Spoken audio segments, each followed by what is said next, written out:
À 23 ans, Claire cherche à acheter son premier appartement ici à Orléans. Alors depuis une semaine, elle fait le tour des agences immobilières de la ville. Déjà, j'ai voulu passer par agence parce que je ne veux pas faire par particulier. Particulier, bon, c'est toujours délicat, surtout en achat. J'y suis passée par location, ça s'est pas très bien passé. J'ai mis beaucoup de temps, donc là, c'est vrai que pour un achat, je préfère passer avec un professionnel.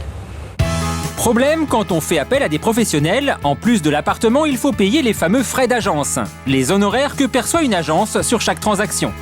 D'ordinaire, ils représentent 6 à 10% de la valeur du bien. Mais Claire a peut-être trouvé une solution, un nouveau type d'agence qui propose des frais de dossier moins élevés qu'ailleurs, seulement 4%. C'est vrai que 4%, c'est quand même un taux très intéressant. Et des frais d'agence en moins, c'est plutôt pas mal à l'heure actuelle. Bonjour. Que puis-je faire pour vous? Alors, je suis à la recherche d'un T2 à acheter. Le budget? 120 000 €. 120 000 €, frais d'agence inclus. Frais d'agence Frais d'agence inclus. D'accord. Pour le budget, nous avons 10 Des agences qui cassent les prix en réduisant leurs commissions, c'est le principe du discount appliqué à l'immobilier. Une méthode qui marche notamment en période de crise. Il est vrai que tout ce qui est discount low cost, aujourd'hui, a le vent en poupe. Et ce sont les entreprises qui, aujourd'hui, enregistrent les plus grosses croissances, les plus gros développements et qui engendrent les plus gros bénéfices. Le moment est en train d'être... Pour 120 000 €, plusieurs appartements semblent plaire à Claire.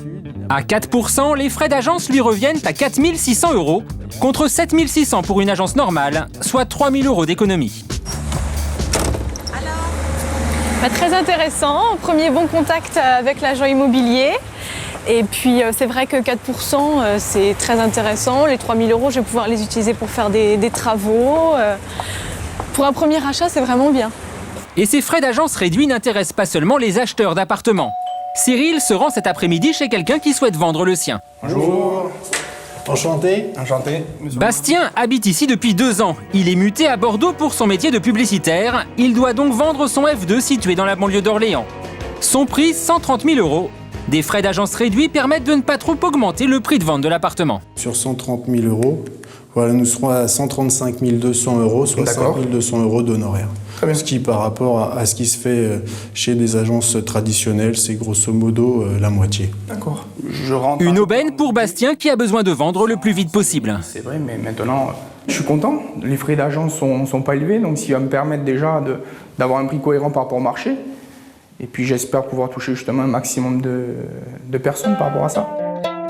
Les frais d'agence, on peut en trouver encore moins chers, mais là c'est sur Internet que ça se passe. Ici, estimation du bien en ligne, affichage de l'annonce et même visite virtuelle. C'est ainsi qu'Arnaud a acheté son appartement en cliquant sur Internet. Il vient aujourd'hui pour la signature, il n'était encore jamais venu à l'agence et il est un peu surpris.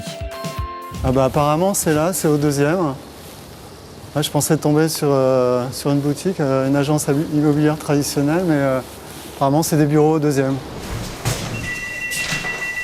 Pour Arnaud, tout s'est passé sur Internet. Il n'avait encore jamais rencontré l'agent immobilier qui s'est occupé de son dossier. Bon, ça fait plaisir de vous rencontrer. Là. Je ne vous connaissais que par Internet, j'avais encore rencontré personne. Voilà. Ah, vous voyez, il y a des véritables personnes derrière. Oui, il y a vraiment des gens derrière, c'est bien, c'est bien. Donc ce que je vous propose, c'est de procéder à la signature. Oui. Arnaud a trouvé son appartement en 15 jours. Et s'il a choisi cette agence, c'est qu'ici, il ne paye que 1% de frais. Je m'est revenu à 150 000. Si j'étais passé par une agence traditionnelle, j'avais fait le calcul, ça aurait été un peu plus de 160. Pour arriver à proposer seulement 1% de frais, l'agence a dû faire des économies ailleurs. La plus importante, elle ne dispose d'aucune boutique. La vingtaine de commerciaux qui travaillent pour le site ne conseillent les clients que par téléphone. On a à peu près 100 000 personnes différentes qui viennent tous les mois sur notre site, qui sont des clients qui rentrent sur une boutique, sauf que c'est une boutique Internet. Donc souvent on s'amuse à calculer le nombre de boutiques qu'il faudrait pour faire rentrer 100 000 personnes, et il en faut beaucoup, et donc ça génère beaucoup de coûts que nous n'avons pas. Autre économie pour l'agence, les visites d'appartements. Elles se font seules, sans agent immobilier pour vous accompagner. Denis a repéré sur le site un appartement à Neuilly-sur-Seine. Il vient pour la visite. Ça vous embête pas de venir seul ? Ah non, au contraire, je préfère visiter tranquillement l'appartement avec le propriétaire. C'est lui qui connaît parfaitement le bien, il connaît le quartier. Et puis je suis assez grand pour moi-même distinguer et faire la différence entre les WC et une chambre. Donc moi j'ai aucun problème, au contraire, je préfère discuter tranquillement et qu'on ne soit pas 5 ans dans l'appartement pour le visiter. Bonjour monsieur, Denis. Je viens pour l'appartement, non? Aucune réticence à visiter seul, mais pour un achat d'appartement, Denis préférait quand même passer par une agence. Et il a été séduit par cette annonce, un 3 pièces de 70 mètres carrés au prix de 600 000 €, avec une bonne surprise dans la salle de bain. C'est une grande salle de bain avec baignoire balnéo. Ça vous plaît ça? Ah oui, tout à fait, oui. L'agence m'avait prévenu que la salle de bain était vraiment avec l'allure, était moderne, spacieuse et très agréable, très fonctionnelle, avec une baignoire et puis aussi une belle paume de douche là. J'ai pas le sentiment d'avoir fait une visite pour rien, mais vraiment une visite vraiment qui correspond exactement à mes attentes et pertinente. Et ça, c'est pas l'objet de toutes les agences que j'ai vues jusqu'à présent, qui parfois vraiment me proposaient un rendez-vous uniquement pour me connaître et puis après peut-être se décharger de biens qu'ils n'arrivaient pas à vendre.